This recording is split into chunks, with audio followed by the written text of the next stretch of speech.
Hello guys, so we are now in Singapore during Token 2049 and here with you Anna Zutova, co-founder of Coins Telegram, and our guest Tekin Salimi, who is founder of DAO5. It's a venture capital fund which will be converted into DAO in a few years, and it's great to have you here, Tekin. Thank you. Can you tell us about your background? When did you first hear about crypto and how did you get into the industry? Yeah, absolutely. So I actually started my career as a corporate lawyer. Feels like many lifetimes ago, but I grew up in Toronto, and actually a big part of the founding story of Ethereum took place in the Toronto Waterloo region, with Vitalik obviously attending Waterloo University and a lot of the original founders and community members being there. So in late 2016, early 2017, through friends, I kind of learned about the Ethereum movement and started spending more and more time within the community. At the time, I was practicing law, as I mentioned, mostly focused on public and private M&A and securities law. And really the aha moment for me is as the ICO market began to take off in 2017, it felt so much like the more modern technical version or technically advanced version of the IPO, which I was working in securities law, so I kind of saw firsthand how archaic capital formation was, and using the power of decentralized ledgers, the ability to raise capital very effectively and efficiently on the internet was a breakthrough moment. So which year did you discover crypto? And in 2016, Ethereum. And what was your first impression about Ethereum? Truth be told, my first impression was that it was a scam. And I think that's because I was very conditioned to think like a corporate lawyer. This was a new digital asset that was kind of unprecedented, didn't have financial disclosures, didn't have a board of directors. All of these things I had thought of as essential to a financial asset in the context of like public equities didn't exist. So it took a little while for me to understand the value proposition and get there. So what did it take you to change your mind? I think the aha moment, there was a combination of two things. As I mentioned, seeing how effectively you could form capital and raise money for some narrow cause or some new company or technology using this technology. And then the other element, I think, for everyone is when they send their first transaction. The ability to see the kind of like settlement so quickly in real time and without any intermediaries is such a breakthrough that you're not used to in the traditional banking environment. And in the early days, you as well joined Polychain Capital. So was it your first crypto venture, or were you involved as well into any projects? Yeah, so after I left corporate law, I started just showing up at different crypto conferences, mostly Ethereum focused, and honestly just offering to help teams with whatever I could, be it capital raising, legal structuring, advisory, just kind of bouncing around the space, trying to be scrappy and meet as many developers as possible. I ended up meeting the folks at Polychain who offered me to join and kind of focus on the same strategy, specifically for Polychain's portfolio. So can you tell your investment criteria? Now you have your own fund, so can you tell more about it? Yeah, absolutely. So fundamentally, we invest in blockchain infrastructure, which I know can be one of those generic terms that means everything and nothing at the same time. But the way we define infrastructure is any technology or protocol that helps improve the underlying functionality of networks such as Ethereum, be it an improvement in scalability, decentralization, modularity, interoperability, privacy. Basically just all the new technologies we need to make these public ledgers focus the transaction throughput and transaction flow of the whole world. Don't you think that infrastructure is currently overhyped and we have too many infrastructure solutions and we need more apps and real use cases? Yeah, I think that's an interesting point. There's always been this focus on infrastructure in crypto just because historically it's the most valuable, or it's sustained its value the most of any segment.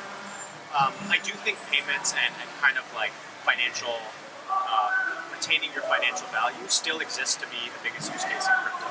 Although there's all these potential new areas and the ability to disrupt web applications, I still think that, relatively speaking, in the long term, we underestimate the total market of just payments and retaining financial value, which is something that if you look back in history, in many, many societies, we failed to be able to do just because of problems related to fiat banks, instability of governments. Really what this space to me represents is the decoupling of state and money, which I think is essential for liberty in the future. And to what extent do you yourself use crypto payments? Do you use it mostly within your business, or do you use those on an everyday basis? Yeah, I try to use it at least on a weekly basis. I think paying in crypto is one of those things that you should do if you believe in the space, if you're in the space. And what are the blockchain applications you're excited about? Sorry, the applications. Blockchain applications. Yeah, I think there's some areas that a lot of developers have been focused on for the past several years. Ideas like crypto gaming, NFTs as a form of art, crypto social. These are all things that I think over a long period of time will work.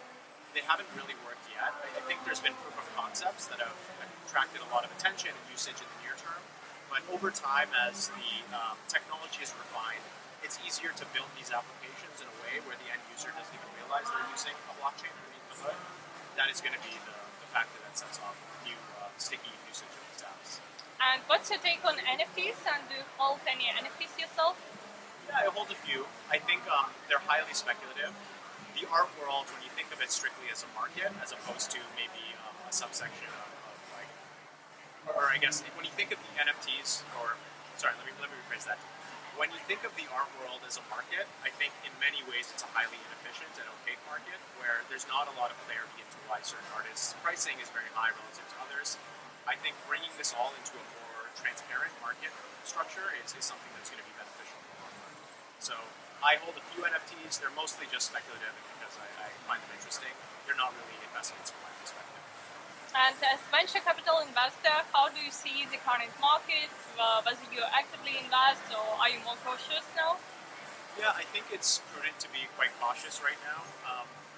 At a high level, we're obviously dealing with a bad macro environment. Interest rates are higher than they've been in the past 20 years or so. There's a lot of political instability. There's a lot of kind of like deglobalization happening between the US and China all in real time. But at the same time, there's so much committed capital that exists in the venture space to support the crypto industry. So I feel like there's enough interest and capital still to support and help move this industry forward. It's just really a matter of being selective with projects and betting on really the best founders, the best technologies. One of the benefits I think that comes with the bear market is it does reduce the noise to signal ratio. So while I think all of us in the space are a little depressed with current prices, at the same time it's refreshing that the folks that aren't really long-term committed to the space have moved on to other things. And in your opinion, what will be the catalyst for the next bull market and when we may see the next bull market? Yeah, that's a good question. I'm not terrific at giving timing predictions, but I think one of the catalysts is going to be interest rate cuts that hopefully will start sometimes towards the end of next year, being conservative. And then beyond that, I think some continued use cases that people continue to experiment with. Even like these miniature runs that exist with applications like FriendTech that kind of capture the imagination of crypto Twitter overnight. I think all of these factors and new applications will be one of those catalysts that help drive higher market prices. Можешь представить backstage? And as well, you plan to structure your funds in future as DAO, so can you tell what did lead you to such a decision and how will it work and your general opinion on DAOs? Sure. So when I launched the fund in early 2022, I really tried to think about what is the prevalent structure of crypto investing that would be dominant in like 5 years from now as opposed to what's working already. Obviously, there's a number of different crypto investment funds. There's so many that fail to differentiate from one another. For me, I thought the idea of starting with a centralized venture fund model and over time transitioning into something that resembles a decentralized autonomous organization with ownership and kind of decision-making going to our portfolio founders was an idea that was very compelling to me. Part of the reason for that is I feel that DAOs at a high level, investment DAOs at least, tend to fall in one of two buckets. On one side, you have investment DAOs that are highly centralized in reality. Perhaps the extent to which they're DAOs is just that their treasury or their cash exists in a multi-chain or a multi-sig wallet, but really the decision-making is made by a small number of people. On the other end, you have these truly decentralized DAOs with hundreds, if not thousands of members, but those tend to be very ineffective because there's not enough incentive for a single person to do the work. It kind of creates a tragedy of the commons where everyone free rides. So our solution to this is to start with a relatively centralized model and gradually decentralize and transition into a DAO over time as the fund matures. And personally, do you invest into any altcoins? And can you share your pickups for investments? Yeah, we've invested in a number of different token projects. One of our biggest investments is Verichain, which is a DeFi optimized, EVM compatible IBC chain using the Cosmos SDK. I think there's a number of innovations that make Verichain preferable as a venue for DeFi use cases. And one of the things I particularly love about Verichain is I think in crypto you tend to look at the universe as like on one hand you have real tech projects, and on the other hand you have meme coins that don't really have any technology behind them. But Verichain really is a nexus of the two. It's a strong meme culture with very real tech underneath. But there is no yet Barrett token, right? It doesn't yet. It's not yet. Can you share maybe some tokens you have which are already traded on public markets? Like I know Avalanche founder is your advisor, like called Avalanche token, AVAX token, so maybe like some other your altcoins portfolio project? Yeah, I think currently actually our only liquid asset is Bitcoin. Because we focus on venture, a lot of our investments are still pre-launch or haven't yet vested. But yeah, Bitcoin is the liquid token that I currently have. Why not Ethereum? We own some Ethereum to pay for gas. It's really just a market timing thing. I think Bitcoin tends historically to lead the next market rally.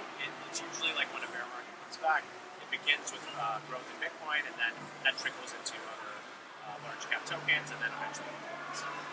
Thank you for sharing your story and thoughts with us. Thank you for having me.